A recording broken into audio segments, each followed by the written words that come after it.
Hello everyone, I am Apex Gamester and welcome to the first part in a Kerbal Space Program video series. Today I am going to get started and give you guys a small tutorial on how to get a rocket into orbit. So, play name, I think I know the perfect name for you.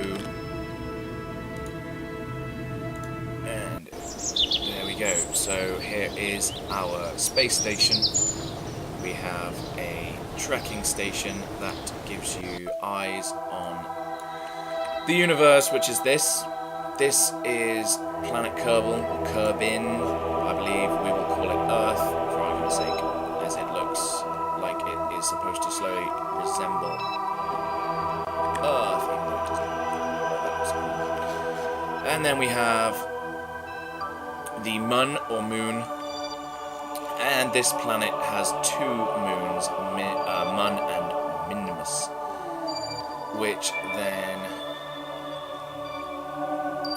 orbits the Sun and is accompanied by other planets like Eve, which I believe is supposed to be Venus. Venus has its moon, Moho, which is of course supposed to be Mercury, which has no moon. So it's a model of what is loosely supposed to be the solar system, with many planets.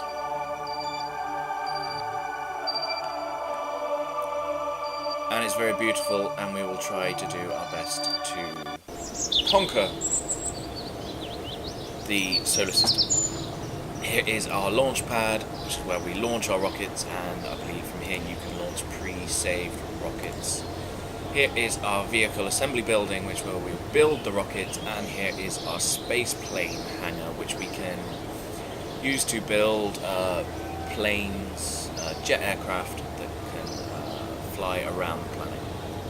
So in this first video is just going to be a tutorial on how to get a rocket, any rocket, into orbit, which can seem like a daunting task, but is very easy. So we'll start off with a command pod. Now this one only takes one little Kerbal to go into space, so that's the one we will use. It's small, it's light, and it's a good starter. So you always have to start off with a command pod, and then you build on modules, which all have their own purpose. So, starting with the command module, we can go, I believe the smartest option is to plonk a parachute on the top, and then a stack separator below, which was found under structural, and this one I believe is the small one, and that basically is a small explosive charge which will separate this command module from the rest of the ship when needed to. And as you see, when I add that to the ship, this changes down here. These are your stages, and these determine how you want your rocket to separate or evolve as time goes on, as as time progresses through your launch. And I will go into that a little bit more detail later. So from there, we are going to mount a advanced SAS module, and I'm going to add that in next. And what that does is controls these thrusters, which can be placed around the ship and will increase stability.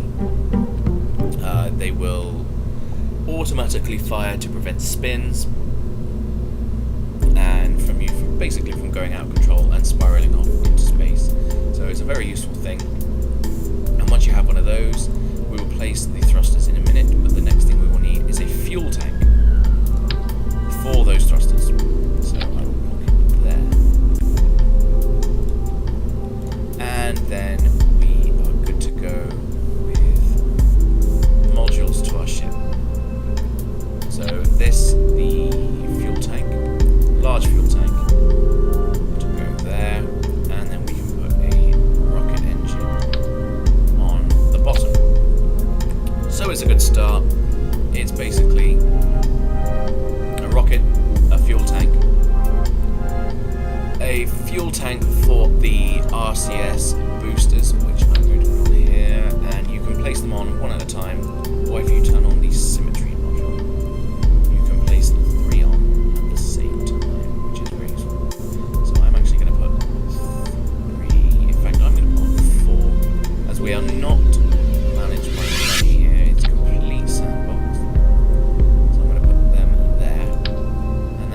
also going to put them on the bottom of the base. Again, these are small rocket propulsion thingies that will fire off in every direction depending on how out of control we are. It's sort of like how a traction control system would work on a car. So that is the first section. Now we go to structural. We can see these guys. Hydraulic detachment manifolds. These are the strongest. And if we just go for 2 each side, so, and I'm going to change the angle snap, which gives you a set point around the circumference of the ship. If you have the round, then you have more free placement. But these are there. And that now allows us to attach 2 larger tanks to the sides. If we were to do that, it's a bit complicated actually to get the placement. But I will try my hardest. I thought I almost had it there. And in fact, what I will do is I will change the angle snap to circular. And see, that gives us more of a free room. It is not the easiest to control game, especially in this phase, as you're quite limited with your camera. But when I eventually get there, it will be worth it. It's just to play around with the mouse. That's the only thing you can do. I thought I had it. Did I have it? I didn't have it. Okay, so pretty much the entire video is going to be me trying to do this. And you know what? Maybe if I put these on a more free there, then try and put these on, maybe that makes a difference. And it does! It made a big difference. And as you can see, both sides are now connected. And that's absolutely fine as it is. So these are giant fuel tanks that can hold bigger rockets.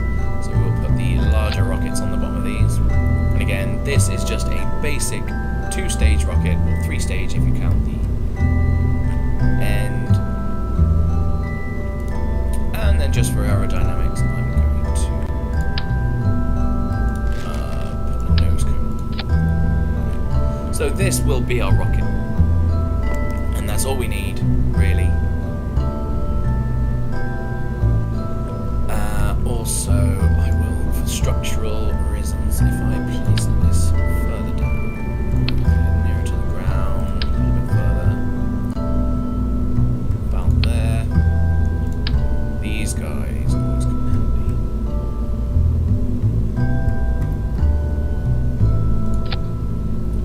To there, and then the symmetry is still working, as you can see, it's placing it the other side as well.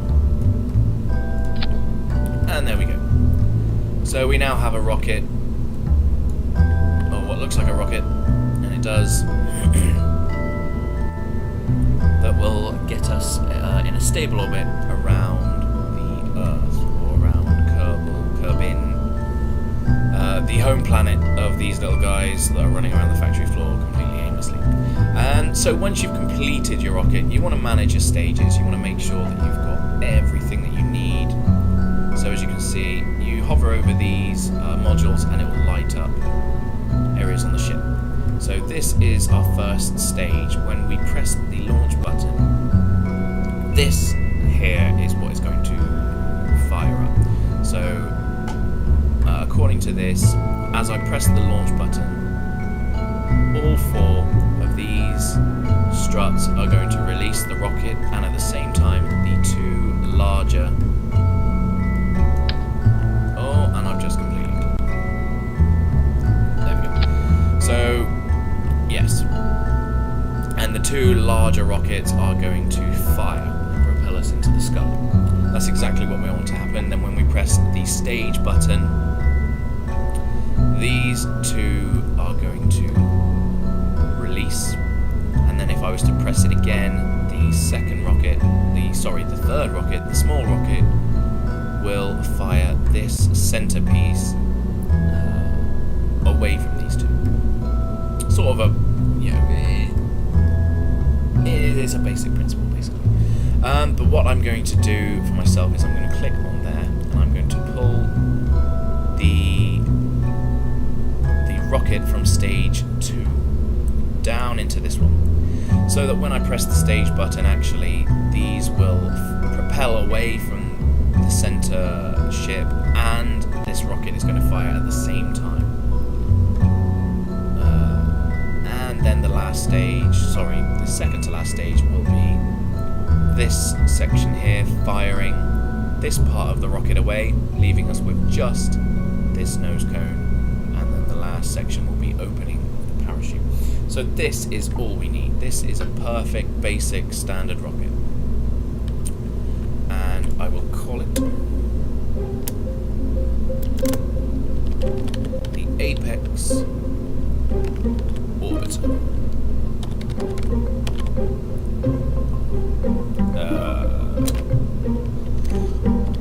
Mark 1, just in case there are any problems, and I'm going to save it.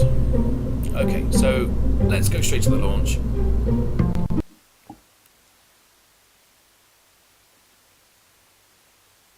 As it loads the launch pad, and then just waits for everything to load, and now we are ready to launch. So here is our rocket on the launch pad, and it's ready. We've got Bill Kerman piloting, and if we click the IVA, we can see his point of view and a small window for him to see out of. So he's happy. What else can we do from this view? Let me explain. We have our altimeter here. Is that what you call it? I don't know. It says our altitude, our speed, lights if we have them, gears, brakes. This is our, I don't know the technical terms for all of these things, but this is sort of like a compass, and we use it to control the ship. And our stages, which are all up there, which are all being controlled. Docking, that's not something I need to go into now. And an orbit map.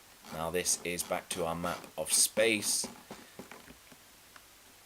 And as you can see, this is where we are on the lander. That's where we are on the country. It sort of resembles a bit of an Africa sort of thing here.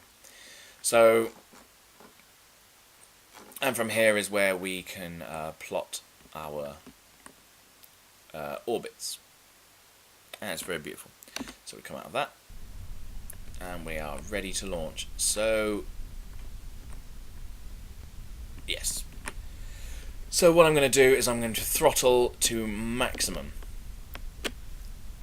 And I did that using the shift key, the left shift key.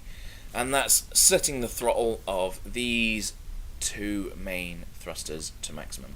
Now, shortly after we launch, they will begin to overheat, so you'll see me turn the throttle down.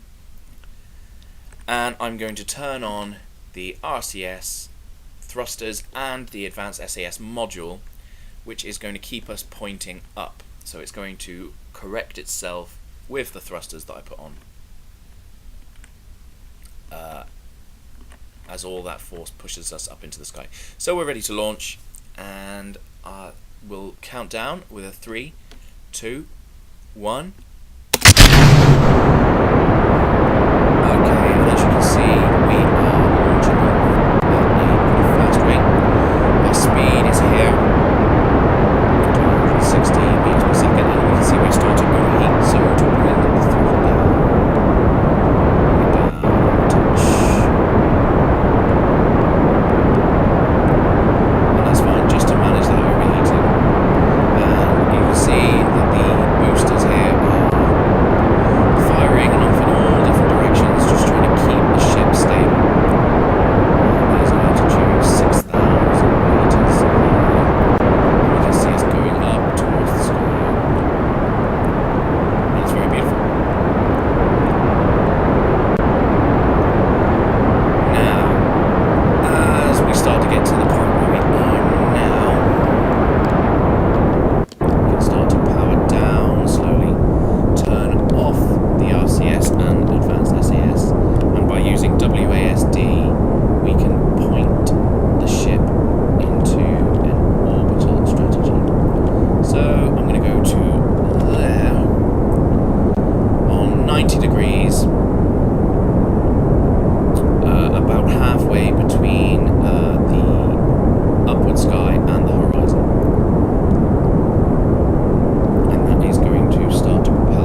the stability, I'm going to rotate the ship so that the two tankers are pretty much side by side, and then now I can release them without harming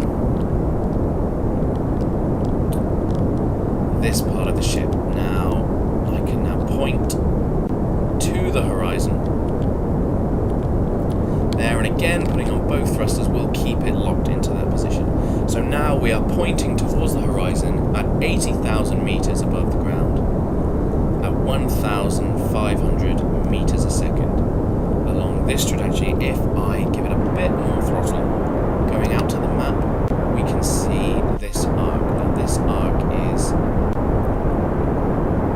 in fact, if I stop for a second and power completely down, take it completely off the thrusters, we are now floating through space, and we are floating along this arc. This is our arc of trajectory, and if we were to continue without thrust, we would eventually land there. So what I'm going to do is, as you can see, this, if I go along this arc and show you this point here, this is the apoapsis. Now the apoapsis is the highest point of your orbit. So it will continue to go up into the sky until it reaches this point, which is 218,740 meters, until it begins to slowly decline back to Earth, curbing, shall I say. And this is the point where we can control the orbit. So I'm going to speed up time until we get to this point, and then I will come back, and there we go. So now we have slowed down time, and here we are still floating through space, nice and high above the Kerbal. Our astronaut is pretty content there. But now what I'm going to do is, by taking off the boosters, taking off the stability, and if I point, you will see on this compass here, on 2 points of the orbit of this compass, you will see a yellow circle that's empty in the middle, and if I go to the other side, you will see a yellow circle with a cross through it. Now they are called prograde and retrograde. The one with the cross through it is retrograde, and this one with the hollow center is prograde. And if I stop, if I use the thrusters there to keep it held in that position, and apply boost, we will start to see on the map that if I apply more boost, it moves faster, that this circle is starting to open up around the Kerbal. I'm going to call it Earth, to be honest, from now on. And the more I burn, if I stop there, and you will see that now this part, the apoapsis, is now higher, but still we don't have an arc going all the way around.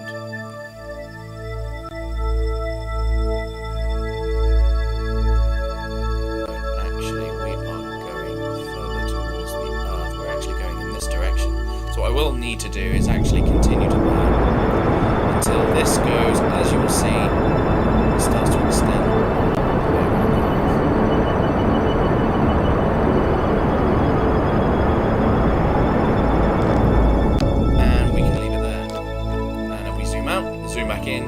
We will now see that we are in not a perfect orbit at all, but it is nevertheless an orbit of the Earth,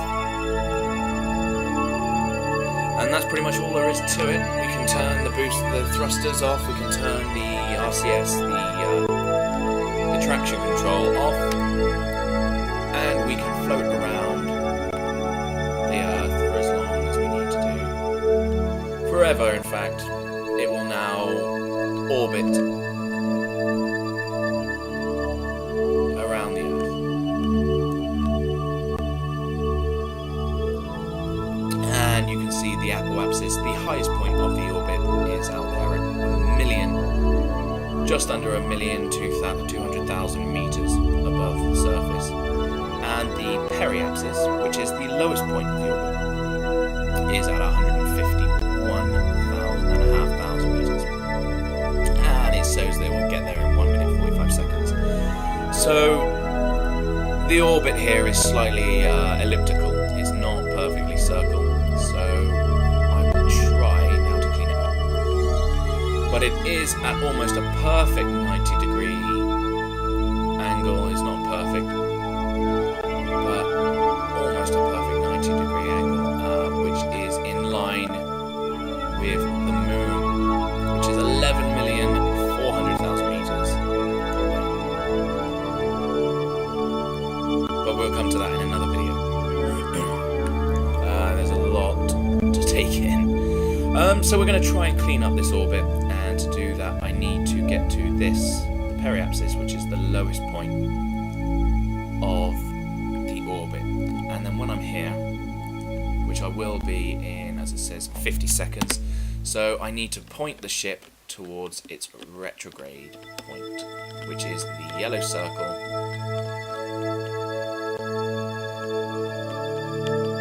with the cross through it. I think it's actually slightly greener.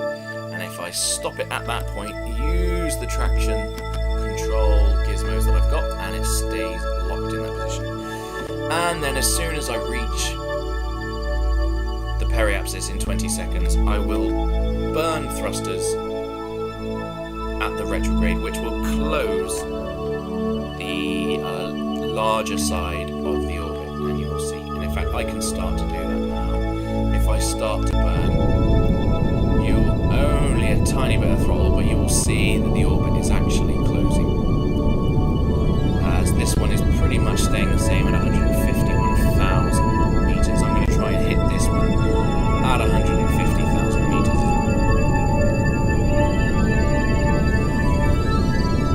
And we are almost there, 400,000 meters.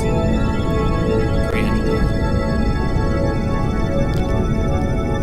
And we'll slowly release off the throttle.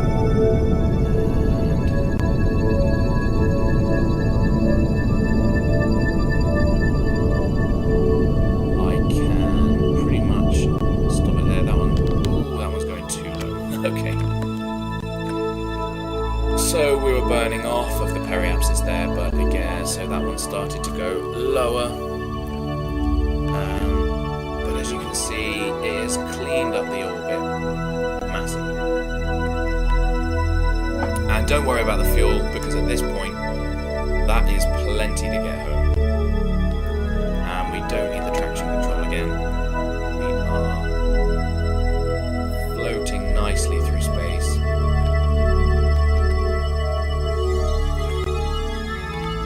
In an almost perfect orbit. I mean, I'm happy with that.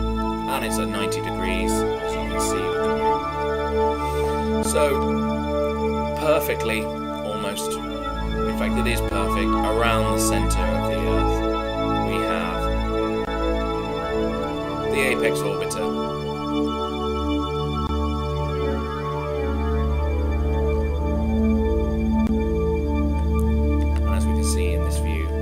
Dark side, but we're in orbit. It's a beautiful moment, and I think it would be good to wrap up this video by bringing her home. Absolutely. So we're floating towards the apoapsis, which is again the highest point of the orbit. And the periapsis is at 60,000 meters. I believe that, I think it's around 35,000 meters is where the edge of the atmosphere is. I think maybe it's 40,000. But I'm going to go ahead and speed up time until we get all the way around.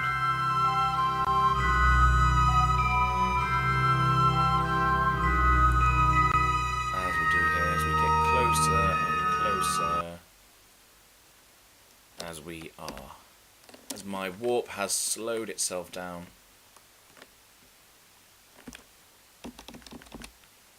We can only go at 4%, as we are losing altitude as we go towards that bottom part of the orbit. But we are right in the dark as well. But time has been sped up as we go down to 62,000, and if we look here that our periapsis is at 59,000. I think we cannot warp more than 4%. More than 4 times if we are this close to a planet.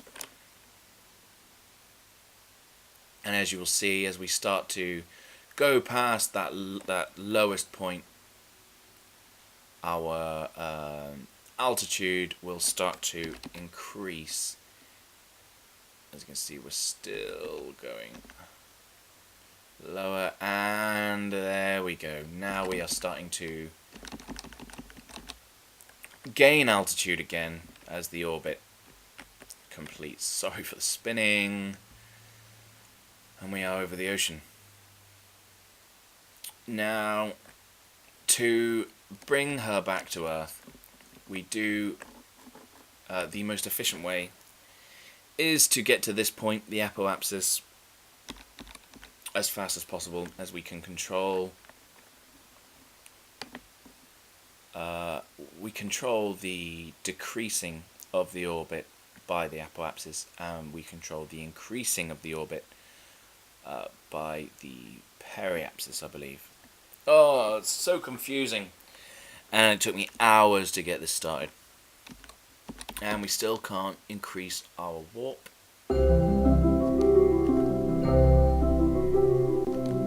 As we wait to... maybe it's 100,000. I think it is 100,000 meters above the sky is when you can safely warp time faster. And as you can see, we are there, and we have the remnants of the struts that exploded and allowed us to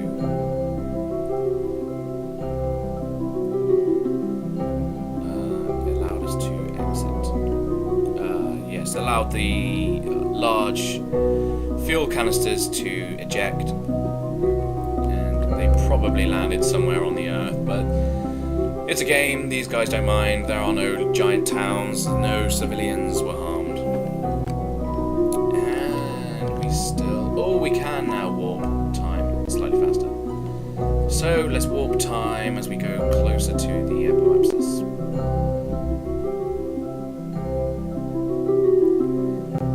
Now we can slow down time again.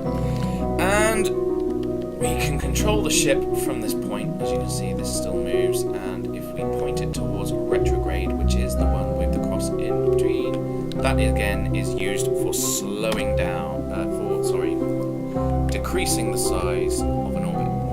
Now, if we use our thrusters, slowly we will see that the periapsis again is starting to slowly creep towards Earth. Actually stop it there, as 23,000 meters is inside the atmosphere. So, this ship is now on a path back towards the surface. It is already done, and we have had enough fuel to spare, plenty of fuel to spare, we hardly used any. So, we now need no propulsion. This is not equipped to land, so we now do not need this back part of the ship. If I get some light on it, that's pretty much all I can do. So this part of the ship is now completely useless, so we need to get rid of it. And to do that, we will point the ship upwards so that the part that we're ejecting doesn't come into contact.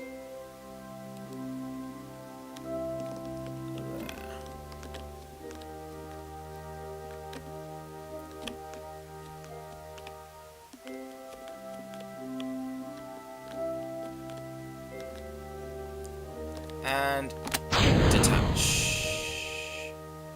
And there we go. And I use the controls and we are now spinning dangerously out of control. And turn on the boosters and it locks it in place. There we go. So you can now see that this part of the ship, which is completely useless to us, is flying away. We now have no propulsion. We have absolutely no way of controlling this part of the vessel, but you can see from our flight path that we are going towards 23,000 meters, which will re-enter the atmosphere. The gravity will then bring us back down to Earth, and we have that parachute. This debris will follow shortly after, I believe. So we'll land somewhere near us, but hopefully not on us.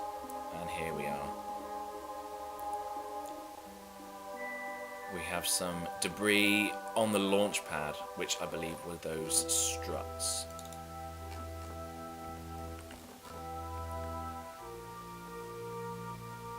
And what I don't know where it is the other debris from the stage. Maybe that landed back on the launch pad. I'm not sure. I would be surprised if it actually managed to land right back there, but I don't know where it is.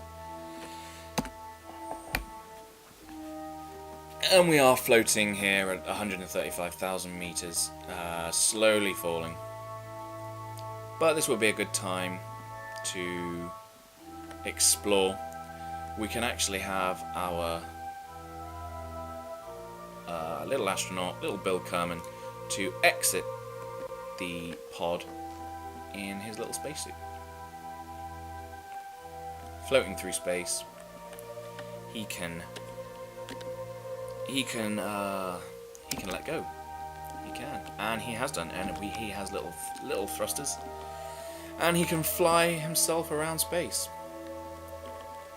Just be very careful not to lose your ship, as it can happen, and you can end up floating around space.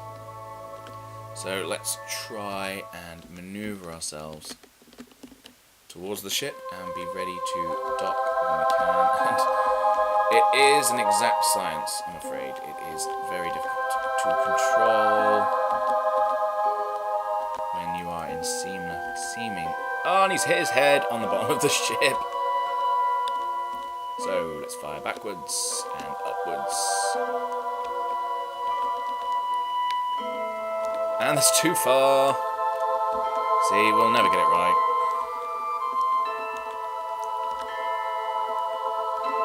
But of course, you could just fire yourself off into space, but then you'll never be coming home. I think we're ready. There we are. We have grabbed on. We are safely back on the vessel. And if we press F, we can board the vessel, and we're inside safely. And his relieved face as he's just been in space. So, I mean, that's pretty much all there is to do. Let's speed up time to get this ship back down towards the surface. As it comes around the orbit at 73,000, and there we go. We can speed it up by 4 times. As we go nearer to the surface, and here we are. I believe we will be landing in the dark, but that's fine. Maybe even in the sea, and that's also fine.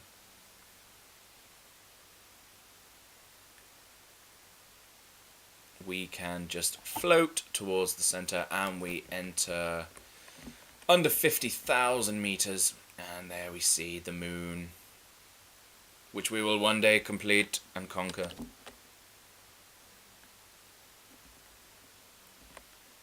frame rate is not excellent at this point. And let's speed down time as we go into under 40,000 meters. Still going at 2 times regular speed, now up to 3 and to 4.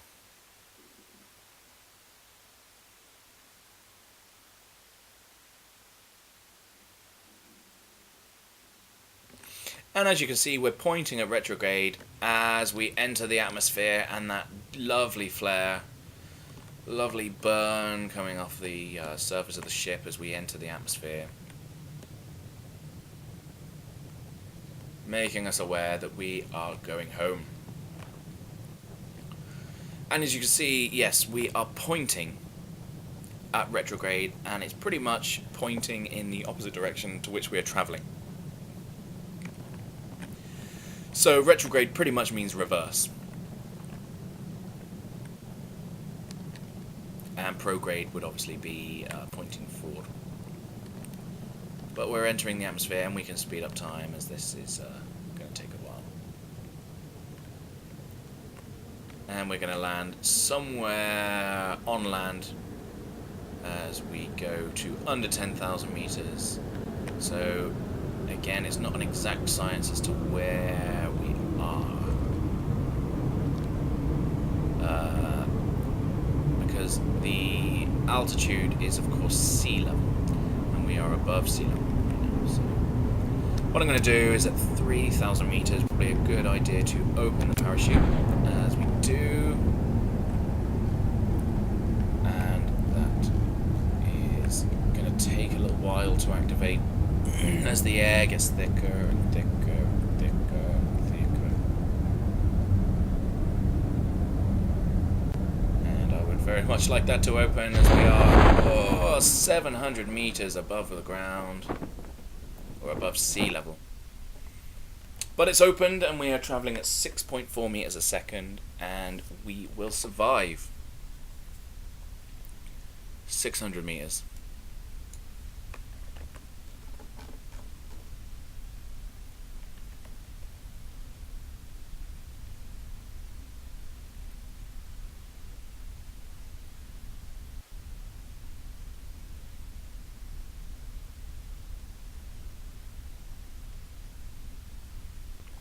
And that's 500 meters. I really don't know how high we are. I'm going to warp time to 2 times speed.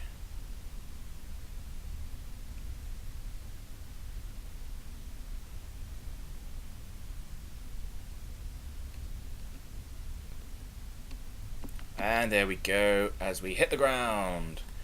And we've landed, and our astronaut is alive.